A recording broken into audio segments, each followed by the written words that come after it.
Bonjour, j'espère que vous allez incroyablement bien. Aujourd'hui, on va aborder un sujet fondamental dans tout ce qui est gestion de l'anxiété et du stress. Donc aujourd'hui, je vais aborder un sujet qui est malheureusement très peu abordé sur le marché, mais qui est pourtant extrêmement important à comprendre. C'est l'impuissance acquise.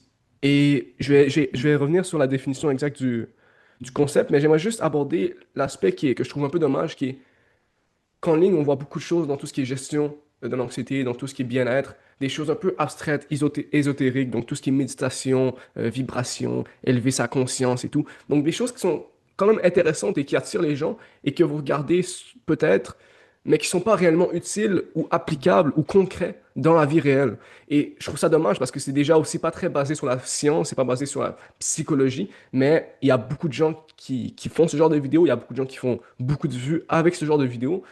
Malheureusement, c'est pas mon approche que j'ai envie d'aborder sur YouTube. C'est vraiment de prendre des concepts qui sont déjà validés par la science, qui sont un peu plus concrets et applicables dans la vraie vie pour avoir un réel impact et que vous puissiez atteindre vos objectifs, que vous puissiez vous sentir mieux dans votre vie. On va revenir sur le concept de l'impuissance. L'impuissance, je vais lire directement la définition pour être encore plus précis. L'impuissance acquise désigne un état psychologique dans lequel un individu en vient à croire que ses actions n'ont aucun effet sur les événements qui lui arrivent. Ce phénomène apparaît généralement lorsque la personne est confrontée de manière répétée à des situations dans lesquelles elle ne parvient ni à éviter une conséquence négative, ni à produire un résultat positif.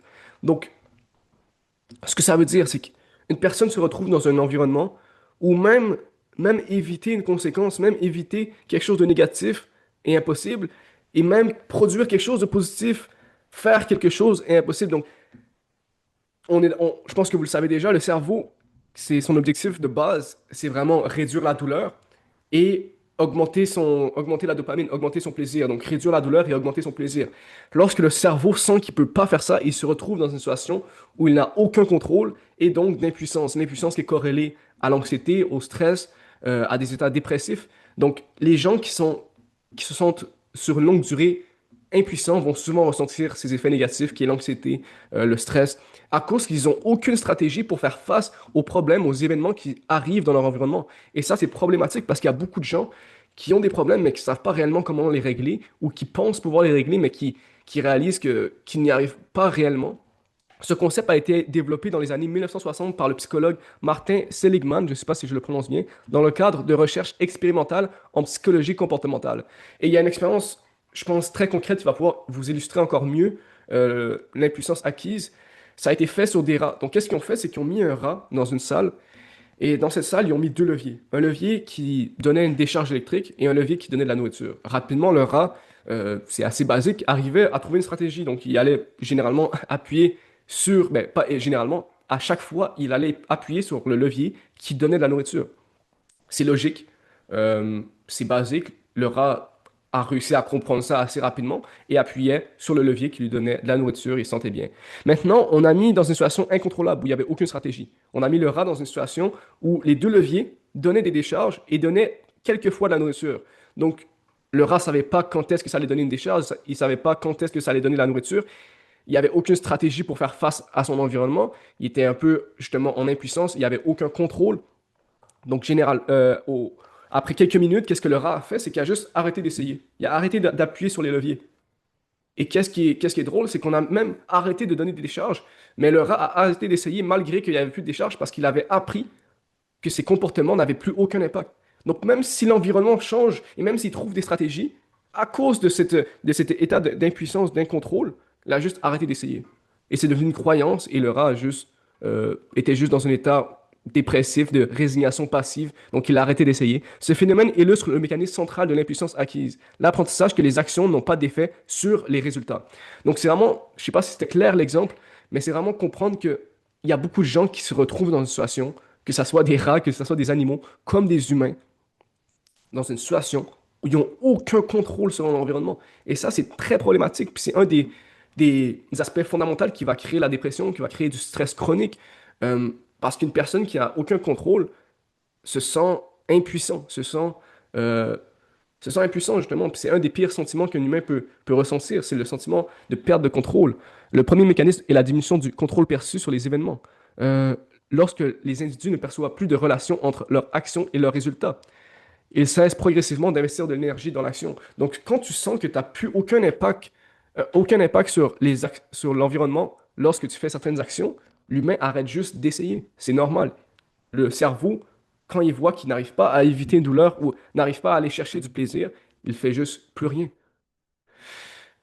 Et ça forme des croyances négatives, même si par la suite le cerveau reçoit des stratégies où l'environnement change, où il pourrait réellement changer sa situation, à cause qu'il a eu ces croyances-là et à cause qu'il s'est retrouvé dans une situation où il était impuissant. Par la suite, cet état d'impuissance va continuer et à cause de certaines croyances, cela ne sert à rien d'essayer, je ne peux rien changer, je suis incapable d'influencer ma situation. Donc rapidement, lorsqu'on est dans une situation d'impuissance, il y a des croyances qui vont se former. Donc lorsque ces croyances se forment, c'est encore plus dur de changer sa situation, c'est encore plus dur de se mettre en mouvement et de changer l'environnement, changer la situation négative dans laquelle on se trouve. Euh, la diminution de la motivation, donc une personne qui n'a pas de contrôle n'a aucune motivation pour aller vers un but. Donc si vous avez un but, un objectif, mais vous vous sentez impuissant, ça va être très dur d'avancer vers cet objectif parce que vous n'avez aucune stratégie pour vous sortir de ce trou-là. Euh, les bases neurobiologiques. Donc, on observe notamment une activation prolongée des systèmes de stress, une augmentation de la détresse émotionnelle, une diminution de l'activité des circuits associés à la récompense et au bien-être. Donc, même les circuits qui sont liés à la dopamine vont diminuer lorsqu'on est dans une situation d'impuissance. Donc, même si on fait réellement des choses qui sont positives, à cause qu'on est dans cet état d'impuissance acquise, le cerveau va avoir du mal à intégrer cette dopamine. Euh, c'est un cercle vicieux, échec ou situation incontrôlable, perte de motivation, diminution des actions, absence de nouvelles réussites, renforcement du sentiment d'impuissance. Donc, si on prend pas un recul et on comprend pas qu'on est dans cette boucle-là vicieuse, on va rester et on s'avance vers la détresse, vers même la dépression. Les gens qui sont longtemps dans une situation d'impuissance vont généralement se conduire vers une dépression. Euh, et c'est vraiment une boucle vicieuse. Et le but, moi, sur cette chaîne, c'est de vous éviter de se retrouver dans une situation d'impuissance en vous donnant des outils, des stratégies pour vous redonner du contrôle. Et c'est vraiment mon objectif. Et je vous explique seulement le mécanisme aujourd'hui. Mais si vous voulez sortir d'une situation où vous vous sentez impuissant, vous devez avoir des armes, des outils. Quand je dis armes, c'est pas un couteau ou quoi que ce soit, c'est juste des armes, des stratégies, des outils, des choses pour faire face à son environnement. Parce que si on n'a rien pour faire face, on va rester dans cette situation d'impuissance et on va avoir aucun pouvoir pour changer notre situation. Donc, moi, ce que j'offre, c'est des outils, des stratégies pour sortir de ce sentiment d'impuissance, que ce soit des outils psychologiques, des outils relationnels, comment mieux communiquer avec des gens, parce qu'une des choses, des situations qui créent le plus d'impuissance, c'est le manque d'impact dans nos relations, dans notre communication. Donc ça, c'est un truc fondamental qu'on observe psychologiquement chez les humains. Donc les relations, tout ce qui est atteindre des objectifs, des projets, lorsqu'on n'a pas de stratégie pour avancer vers un objectif.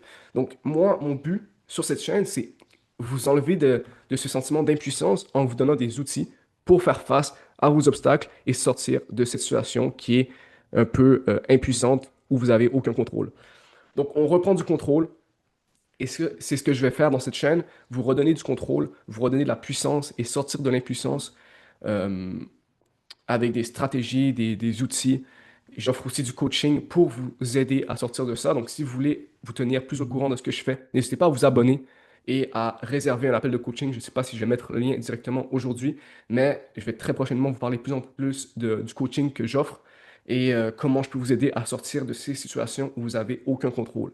Donc, c'était tout pour moi, vous expliquer un peu ce concept qui est fondamental, je pense, à comprendre et que lorsque au moins vous avez conscience que vous êtes dans une situation où vous êtes impuissant, ça peut vous aider à en sortir tranquillement. Donc, c'est tout pour moi. J'espère que c'est clair et on se retrouve pour une vidéo très prochainement. Ciao.